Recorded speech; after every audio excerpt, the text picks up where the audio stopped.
the personal contribution of Mr. Sviatlana to the promotion of democracy and fundamental rights and freedoms in Belarus, and of the tireless work of Belarusian civil society, which has faced a brutal crackdown in the past 2 years, as Mr. Lukashenka spared no efforts in holding on to power in the face of popular opposition. Mr. Sviatlana, also a laureate of the 2020 Sakharov Prize as a representative of the Belarusian opposition, has been imprisoned since July 2021. He is part of an ever-growing list of political prisoners that currently includes over 1,300 people. Dear Sviatlana, you have also been personally affected by the merciless repressions, as your husband Sergei has been in prison since May 2020. Together with Ales Bialyatsky, Maria Kolesnikova, and Mikolai Statkevich, he is one of the last 4 Belarusian Sakharov Prize laureates who are currently still behind bars. The European Parliament has consistently called for the immediate and unconditional release of all political prisoners in Belarus, and I would like to reiterate this call, that call today. Unfortunately, Belarus continues to make headlines for the very wrong reasons. A systematic crackdown from the authorities has resulted in the forced closure of hundreds of non-governmental organizations, independent media outlets, and trade unions. The Lukashenka regime has also been orchestrating hybrid attacks against EU member states and instrumentalizing migrants for political purposes. Most recently, Belarus has become involved in Russia's illegal war of aggression against Ukraine. Its territory and airspace are being used by the Russian military to launch vicious attacks against Ukraine, which are causing great suffering and destruction. Just on Monday, as we all witnessed, a creation of a joint Russian-Belarusian military task force was announced. Such loss of sovereignty and complete subservience to Moscow is the high price that Mr. Lukashenka has chosen to pay in order to cling on to power in Minsk. It is therefore even more important to oppose this destructive behavior by this regime. Such unacceptable actions have already led to the introduction of extensive restrictive measures by the EU against individuals and entities in Belarus. These measures can be further expanded as the situation continues to deteriorate. Ms. Tsikhanouskaya, ever since the falsified 2020 presidential election, you have been the face and the voice of the struggle of the great Belarusian people against oppression and for a democratic future of your country. You have been very active in keeping Belarus on the international agenda and working to preserve the unity and coordination among the democratic forces, notably through the recent creation of the United Transitional Cabinet, which you are heading. Today, I would like to invite you on behalf of all colleagues to share your assessment of the dramatic developments in and around your country, the next steps of the democratic forces of Belarus, and the support that is needed from the European Union and the international community. Dear Sviatlana, you have the floor. Thank you, Minister, our Chairman McAllister, distinguished members of European Parliament, dear friends. Thank you for mentioning our hero and my personal hero, Ales Bialyatsky. I think that he and his human rights activities deserve a round of applause.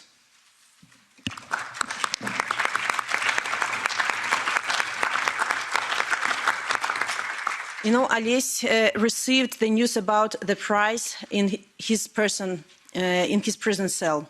2 years ago, he was here in European Parliament to receive Sakharov Prize. And in every speech, in every statement, he repeated these words: don't forget about Belarus. Don't forget about our political prisoners.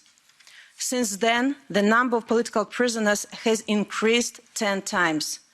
As I speak today, 1,350 political prisoners are being held in subhuman conditions, and this number is growing every day. Ales is just one of them. Since then, more than 50,000 people have been detained in Belarus, many tortured by KGB. Many have died. Hundreds of thousands had to flee. First, they escaped to Ukraine. Then they fled the war there. Over the last 2 years, a great national tragedy was unfolded before our eyes. The unresolved political crisis in Belarus has escalated and infected the entire region. It has held to a devastating war in Ukraine, which continues to kill thousands of innocent Ukrainians to this day. Ales Bialiatsky was among those who warned Belarusians about Russian imperialism many years ago. In the mid-90s, Ales organized the first ever protests against the forced integration with Russia. Ales believed that Belarus wouldn't survive the clutches of the Dark Empire. It's such a pity that people didn't listen to Ales back then.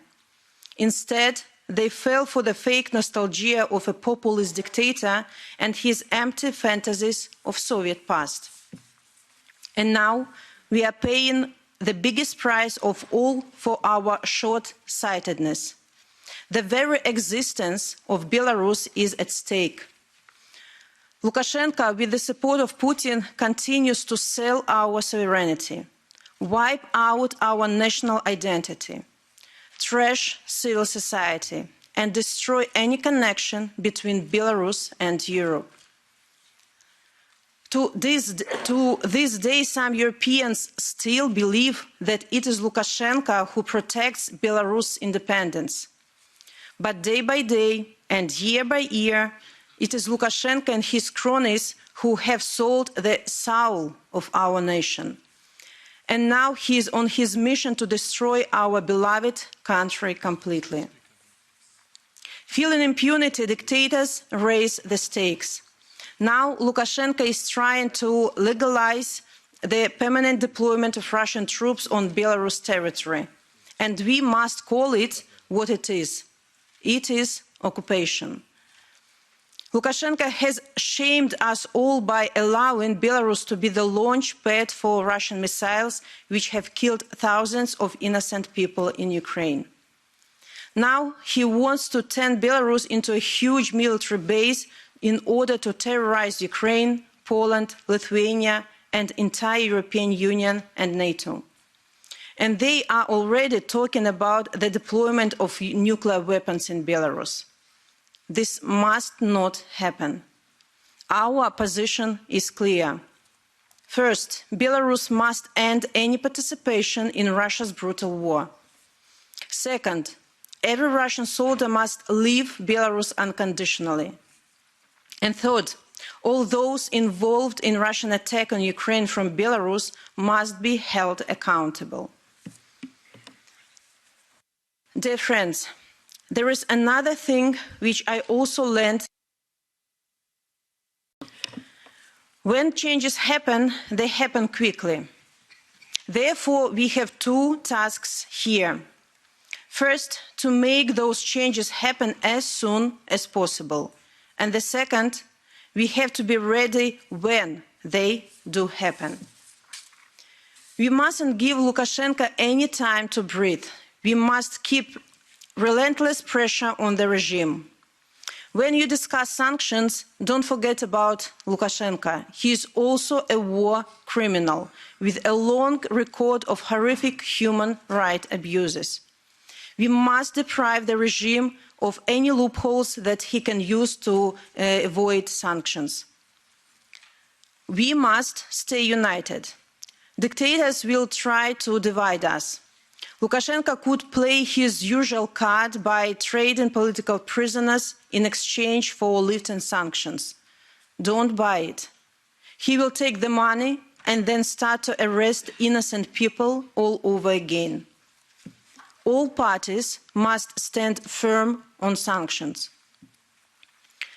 We must make the Kremlin withdraw all Russian troops out of Belarus, out of Ukraine. Lukashenko might act like the Kremlin's puppet, but he doesn't represent the people. Belarus is not Russia. I ask you today to reject Lukashenko's fraudulent and deadly regime and work with us to build a democratic and free Belarus. Recognize the United Transitional Cabinet as the true representative of the people. We are ready to cooperate and implement joint projects within the Eastern Partnership and other programs. We have already established such cooperation with the Council of Europe. For the first time in its history, the Council of Europe will not work with the official government, but with our democratic movement.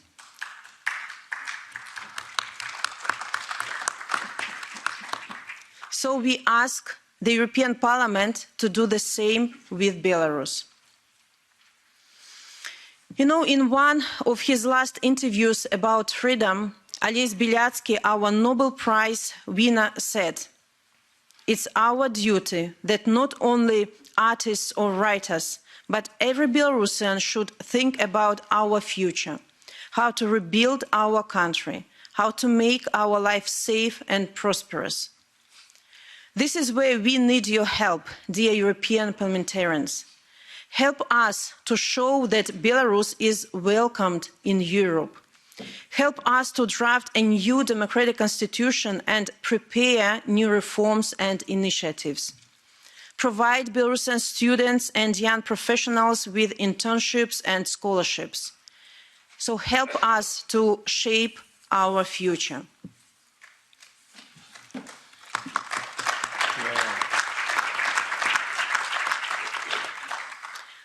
You know, dear friends, I believe that a free Belarus will be the strongest possible sanctions against Putin's terror. And the best support for free Ukraine will be a 1,000-kilometer protective border with a liberated Belarus, no longer with a Russian colony. I'm sure that the path to peace in Europe is through freedom in Belarus. I'm sure that the path to peace in Europe is through victory in Ukraine. I know it's difficult and painful path, but it is the right path. So let us walk it together. When we walk together, we are Europe. Thank you.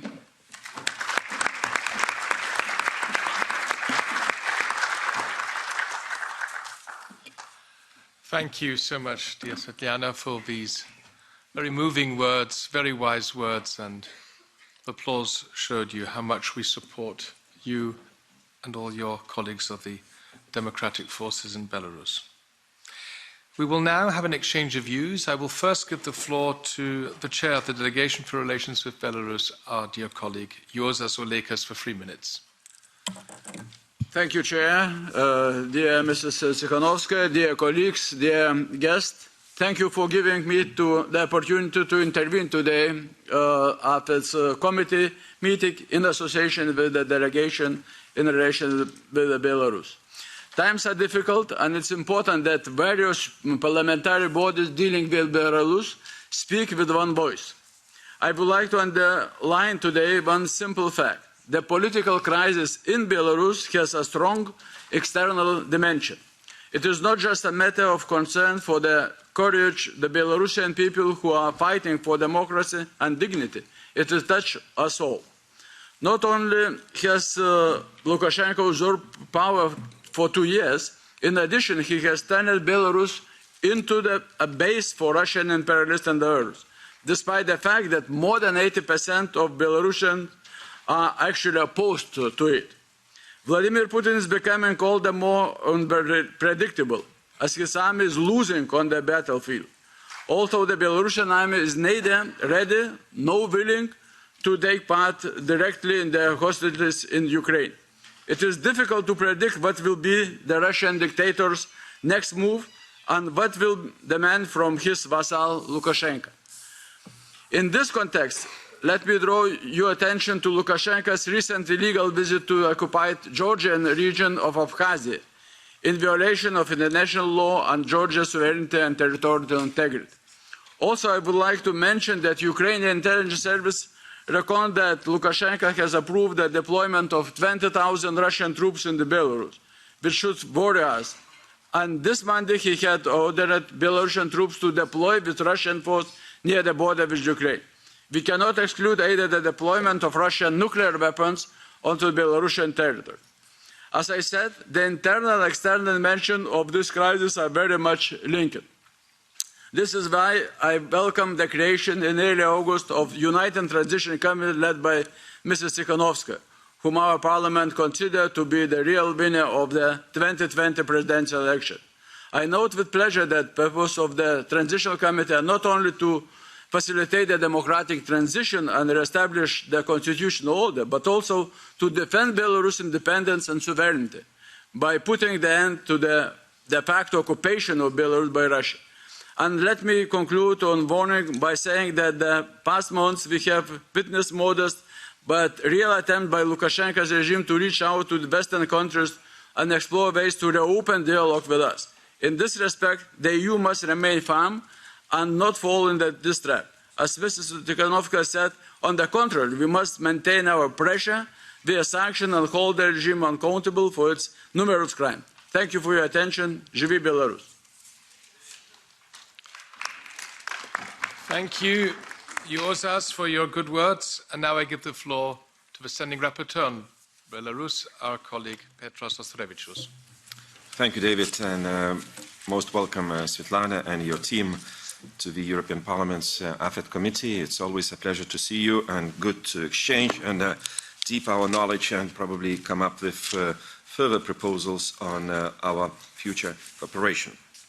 So with the Lukashenko continuing crackdown on opposition and political prisoners and indeed civil society, so we see nothing more as increasing prosecution and intimidation. It's something what is completely unacceptable and our reaction must be appropriate. Let me to ask publicly, what some of the EU member states' representations do in Minsk? What they are looking for? Why some countries, member states' countries' ambassadors are still in Minsk? Do they expect any good from Lukashenko and allow themselves to be humiliated every time, meeting with some, indeed, those who are on the side of regime, and not just EU member states, but, for example, Swiss as such. And I'm very critical about this. After the Lukashenko regime refused further accreditation to Dirk Schubel, EU ambassador to Belarus, should we welcome the Belarusian ambassador to EU? Why he is still here? I mean, are we not responding, as Mr. Borrell recently said, too slow and too ineffectively? Are we to read just papers, titles, and not to make a policy line being imposed and implemented? I call on the AFET to react and to ask for strengthening our line of, against the Lukashenko regime and showing all political, diplomatic and other signs which must be, strengthened in this regard. And, Chair, Mrs. Tsikhanouskaya made a very strong statement asking us to look forward for further and increased cooperation with the opposition, democratic opposition of Belarus.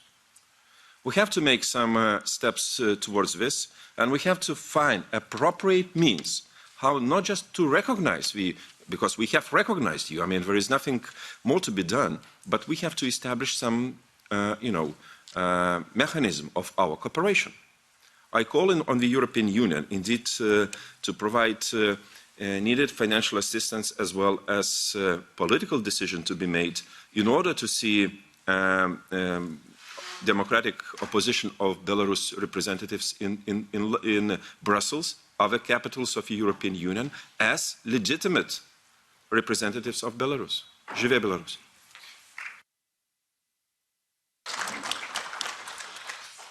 Thank you, Petros. I will now give the floor to further colleagues. We have to be a bit cautious of time because our next item will be at 11:15, so we have about 20 minutes left. In the moment, I have requests to take the floor from 7 colleagues: Sandra Kalniete, Michael Gahler, Andreas Kubilius, and Alexandrov Jordanov, Thijs Ruiten, Dietmar Köster, and Anna Fotyga. If we stick to these 7, I would say I could ask you to do 2 minutes each, and then we have a round of replies from Sviatlana Tsikhanouskaya. Okay, 2 minutes each, and we kick off with Sandra Kalniete. Thank you. 2 minutes, it's too short, but I will try. I will begin with very personal words, because dear Sviatlana Tsikhanouskaya, as a woman in politics, former leader of independence movement of Latvia, I admire you, and I know also how difficult it is what you are doing now. All my respect and admiration. And it is evident that Ukraine will win the war, and this victory will open also the door for transformation of Belarus and, I hope, Russia, and also for the occupation of Belarus. And there is no doubt Lukashenko is a war criminal. I will not repeat what has been said. I co-sign what my colleagues said, but I learned that Ukraine's defense intelligence recently reported that Belarus is currently preparing the accommodation of 20,000 mobilized Russian soldiers. And my questions are there any signs of slow but steady increase of draftees being called up to Belarusian conscript offices? Are there measures underway to prepare Belarusian infrastructure, barracks, dormitories, etc., for long-term use of the airfields close to the Belarus-Ukrainian border? Could these preparations indicate a future intensification of Russian and Belarusian military cooperation? And do you consider could you elaborate on how the structures of the democratic Belarusian forces look like now with the reform of Coordination Council and creation of the United Transitional Cabinet? And to conclude, I would join those who congratulate Alice Beliausky on Nobel Peace Prize. Thank you. Thank you, Sandra. Thijs Ruiten. Thank you, Chair, and thank you, dear Sviatlana Tsikhanouskaya, for your decisive European leadership. Your fight for sovereignty, democracy and freedom continues to remind the world that Lukashenko is illegitimate and his regime must go, and the Belarusian people demand change, and the world must stand ready to help the moment for change finally arrives. So what steps could the European Union take to help you and your United Transitional Cabinet implement this change? My personal opinion is that we should not look at what we would normally do, because we are not in a normal situation. We need to be creative and pragmatic in this exceptional situation to establish a formal as possible link with the Transitional Cabinet. The fate of Belarus and that of Ukraine are directly related, and your advocacy demonstrates this politically, like the Kalinowski regime and those brave Belarusians who sabotaged the 24th February invasion demonstrate this in action. Now, Lukashenko ramped up his delusional rhetoric of threats to Belarusian territory, and the regime grouped with the Russian troops. We know that the vast majority of the Belarusian people opposes Russia's aggression and would refuse to fight. So what is your assessment of the likelihood of such invasion and what it would do with the people in Belarus itself? And the last point, trade unions and civil society have played a central role in the resistance movement to Lukashenko and Putin, both at the time of your election and after the full-scale invasion of Ukraine. But the regime cracks down on them relentlessly, and the European Parliament adopted a resolution in support on the trade union leaders in May. But what further steps can we take to support Belarusian civil society and trade unions, in particular those activists who remain in Belarus? And of course, I also think with great memory of the conversation that I had with Ales Bieletsky 2 days after the hijack of the Ryanair plane. Regretfully, he's still in prison, but I know that he will be free, like Belarus will be free. Thank you for your powerful leadership, and we stand with you. Živje Belarus. Thank you. Thank you, Thijs. Anna Fotyga, please. Thank you, Chair, Madam Tichanowska, dear Sviatlana. Once more, thank you for being with us. Thank you for sharing your views with us. I fully echo your statement, and I pledge to do all I can, whatever is in my possibilities to support your requests.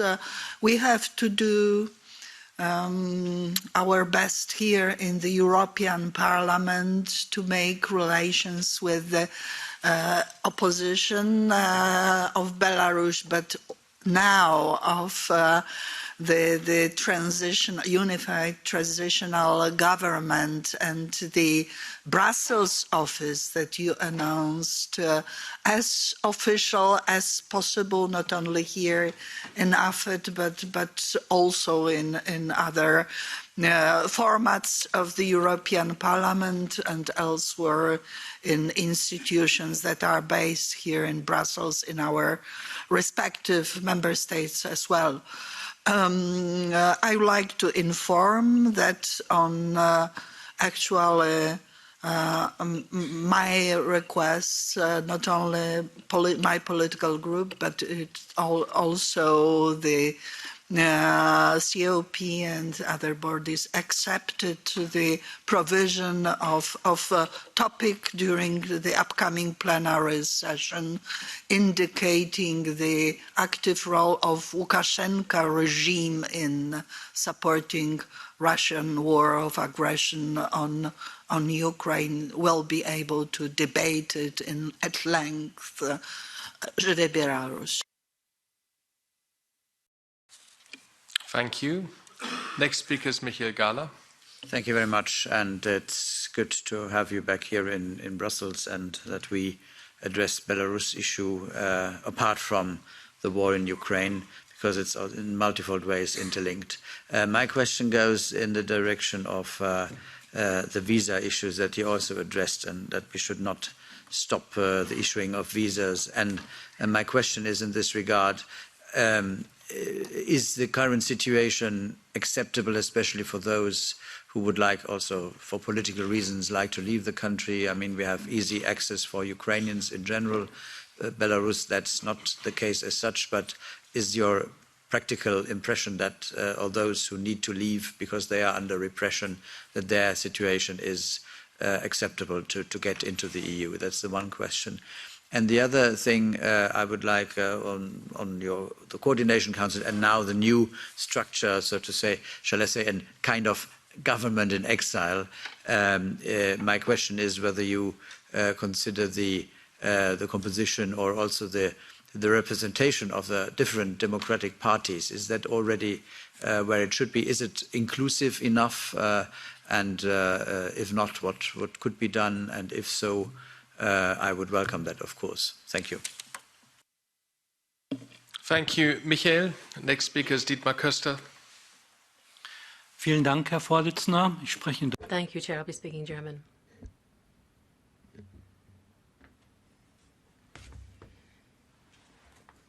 Thank you. And thank you, Madam Tsikhanouskaya, for having come along to our committee today and presenting the present situation in Belarus.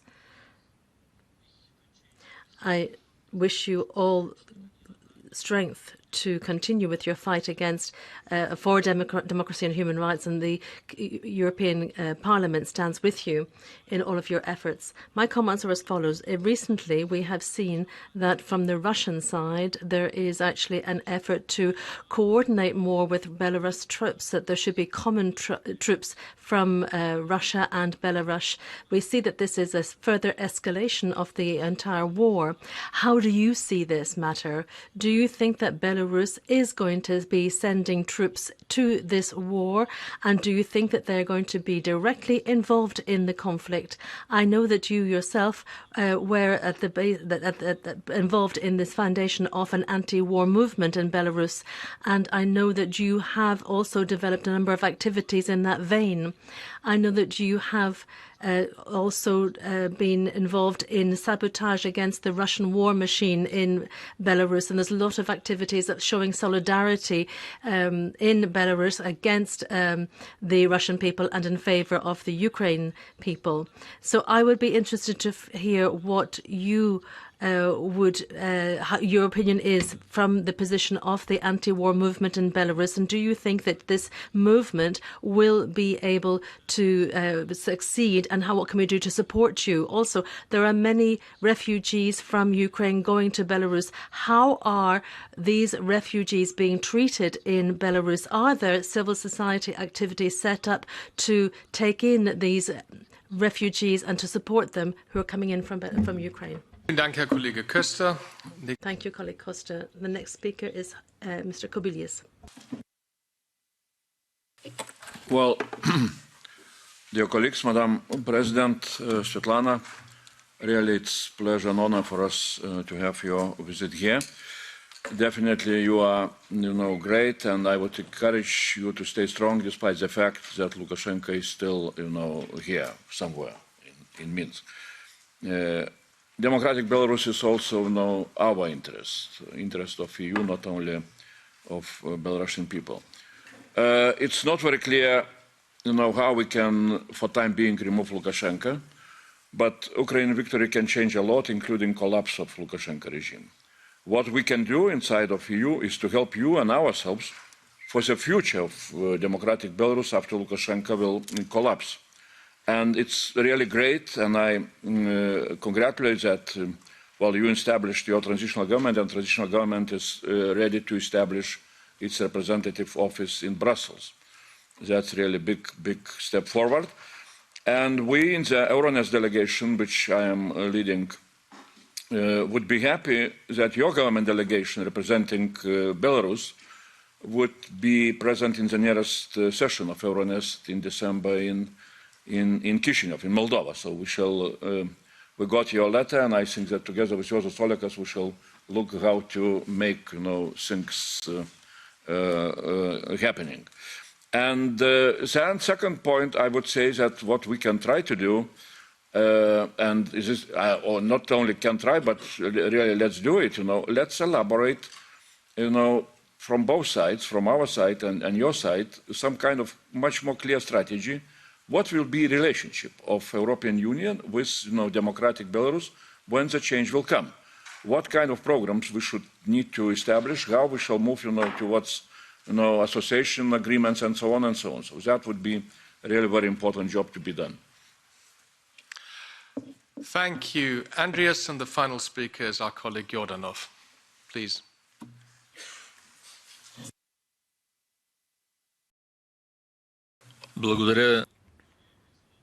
Thank you, Chair. I will speak Bulgarian.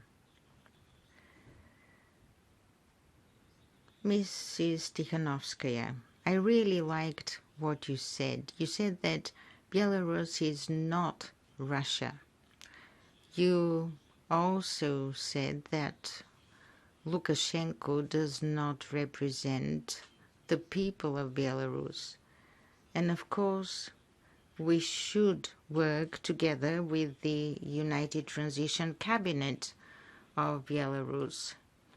Actually, our colleagues had a number of ideas how this can be organized. However, I have a preoccupation I will start with first. We all know quite well that dictators will not be there if they're not supported by their own people. So we should say it clearly. We should be frank. If there is a Putin in Russia in this war now, if there is a Lukashenko in Belarus, well, then this means that a large part of the people in Russia, in Belarus, are actually supporting these dictators.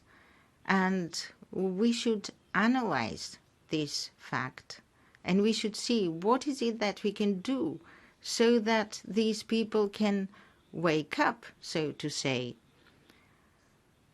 Actually, we saw that there are also other countries that yesterday supported Russia in the UN. We have to wake up these people to the values of democracy and freedom. This is an obligation of the European Union. And now let me move on to my question. is there a real threat that Lukashenko sends Belarus armies against Ukraine? Thank you. Colleagues, for your contributions. Ms. Tsikhanouskaya, may I ask you to sum up in about 5 minutes and answer the questions and the comments? The floor is yours, madam. Thank you, dear Chair, and thank you for all for your remarks and questions, and of course for your warm words of support. 2 years ago I was speaking here in AFET, and it was my first international visit and my first actual speech, and since then all time I feel your solidarity and your support.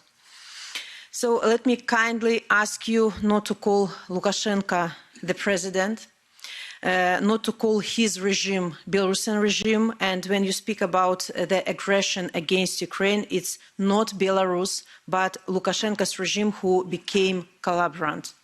So distinguish Belarusians and the regime. It's not the same. Language actually is very important. So I will start to answer the questions with Ukraine. We have different situations, but we fight the same evil. At least 3 battalions of Belarusian military volunteers are on the front lines in Ukraine. At least 15 volunteers have been killed already. Many Belarusian medics work hard to save lives of Ukrainian soldiers and actually civils. Recently, together with Anna-Lena Baerbock, we provided the mobile hospital to Belarusian medics in Ukraine. Also, there are many Belarusian volunteers who collect evidence of the war in Bucha and other cities. And today, my representative, Valery Kovalevsky, is in Kiev to establish official relationship with the governments, with the Verkhovna Rada. We have already opened office in Ukraine, but we intend to create an alliance between Ukraine and democratic Belarus. On the issue of political prisoners and repressions. After the war has started, repressions intensified, and they are even more than back in 2020. Dozens of people detained every day in Belarus. No communication with the outside world. Some people have known about the war with 2 months delay, actually. We also know that the cells are full with the military and officials. We don't know even their names. Regime is afraid of betrayal, and that's why they arrest their own people now, which is the sign of, I would say, desperation in some way. Now to help political prisoners, so keep the topic high on agenda. Adopt sanctions on judges, prosecutors, those who committed crimes against people in Belarus. You can also adopt political prisoners. It will take 5 minutes of your life, to write a letter or communicate with the family of political prisoners, but it gives such a huge energy to people inside Belarus who sacrificed their freedom, in the sake of free Belarus. But it's evident that without pressure, political prisoners will not be released. So I urge you to put demand on release of political prisoners everywhere. On diplomatic presence, I think that it's not right time to send ambassadors to Minsk. Don't present credentials. It's enough to send charge d'affaires, but don't do anything that will mean recognition of illegal regime, illegitimate regime. Instead, develop diplomatic relationships with democratic Belarus. As we, repeat, non-conventional times need non-conventional decisions, and now it's high time to, as you have already also mentioned, to be creative, to be inventive, and to have different approach to the situation. On the issue of Russian troops entering Ukraine, we do all possible to prevent it. We campaigned for 7 months to explain soldiers, why Belarus should support Ukraine. And we felt a positive response. If Lukashenko decides to send Belarusian troops to Ukraine, or if they force Belarusian army to join Russian army, I think it will be political suicide for Lukashenko. Our soldiers will not fight with the Ukrainians. They will defect, they will change sides, they will escape. But anyway, we should continue to remind Lukashenko that he will pay a big price if he continues to support Russian invasion. As for Cabinet and Coordination Council, Lukashenko lost legitimacy and doesn't represent Belarusian people anymore. The Cabinet aims to represent interests of Belarusians both in the country and outside. Cabinet is almost formed already. We have 6 representatives or ministers who work on different directions. The Coordination Council is in the process of reformation. Coordination Council will play the role of proto-parliament and its goal to be in control of Cabinet. Half of the Coordination Council will be represented by political parties and half will be represented by NGOs. And, we must develop really democratic structures in advance. We shouldn't give any chance dictatorship to repeat in our country. And thank you for your comment on visas. It's very difficult for Belarusian people to get visas in Belarus at the moment. People are often prosecuted even for having visa in their passport.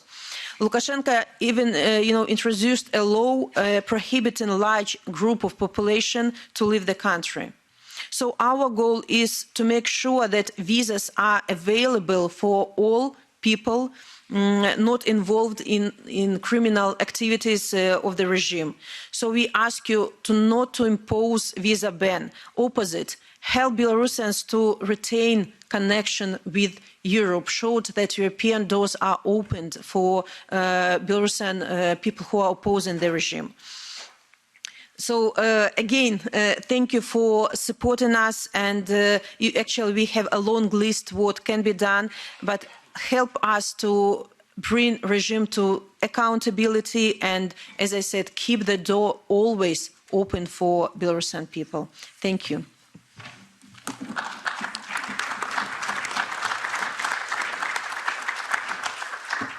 Dear Sviatlana Tsikhanouskaya, thank you for your presence today here in the European Parliament, here in the AFET Committee.